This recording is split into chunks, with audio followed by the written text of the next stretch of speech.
Short circuit జరిగింది. 6 గంటల 16 నిమిషాలకు ఫైర్ డిపార్ట్మెంట్ కు సమాచారం రాగానే వెంటనే నిమిషాల్లో ఫైర్ సిబ్బంది ఇక్కడికి వచ్చి ఈ అగ్ని ప్రమాద నివారణ చర్యలు చేపట్టినారు. ఈ సందర్భంలో అందులో నివసిస్తున్నటువంటి 17 మందికి తీవ్రమైనటువంటి ఇబ్బంది కలిగింది. వాళ్ళందరినీ హాస్పిటల్కు తీసుకుపోవడం జరిగింది. వివిధ హాస్పిటల్లో ఉన్నారు. కొంతమంది మెజారిటీగా చనిపోయినారనేటువంటి వార్త ఉంది. పూర్తిగా వాటి అంశాలు ఇవ్వడం జరుగుతుంది. ప్రభుత్వం తరఫున అన్ని రకాల చర్యలు వారి కుటుంబ సభ్యులకు సంబంధించి ఇప్పుడే గౌరవ ముఖ్యమంత్రి గారు కూడా మాట్లాడినారు.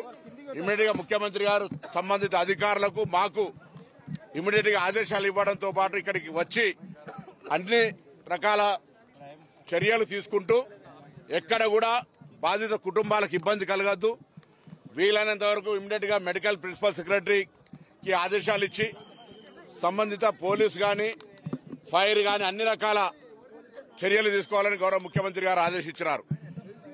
ఫైర్ యాక్సిడెంట్ మీద కూడా విచారణ చేస్తాం. అది అన్ఎక్స్పెక్టెడ్ జరిగినటువంటి ఏం కుట్రకోణంతో దాగినటువంటిది కాదు. ఇందులో ఎవరు కూడా ఏ అధికారి కూడా నిర్లక్ష్యం చేయకుండా వెంటనే వాళ్ళ విధుల యొక్క అటెండ్ కావడం జరిగింది. జరిగిన సంఘటన ప్రభుత్వం తరఫున ముఖ్యమంత్రి గారు దురదృష్టకర సంఘటన చెప్పినారు. వాళ్ళని కుటుంబాలను ఆదుకోవడానికి సంబంధించిన విషయాలపై కూడా ప్రభుత్వం వెంటనే ఉన్నతాధికారులు స్పందిస్తారు. సంబంధిత కుటుంబానికి పూర్తిగా రాష్ట్ర ప్రభుత్వం నుంచి సానుభూతి ప్రగాఢమైనటువంటి సంతాపాన్ని వ్యక్తం చేస్తున్నాం. వారికి ఇబ్బందులు లేకుండా ఉండే విధంగా తదుపరి చర్యలు ఇప్పుడు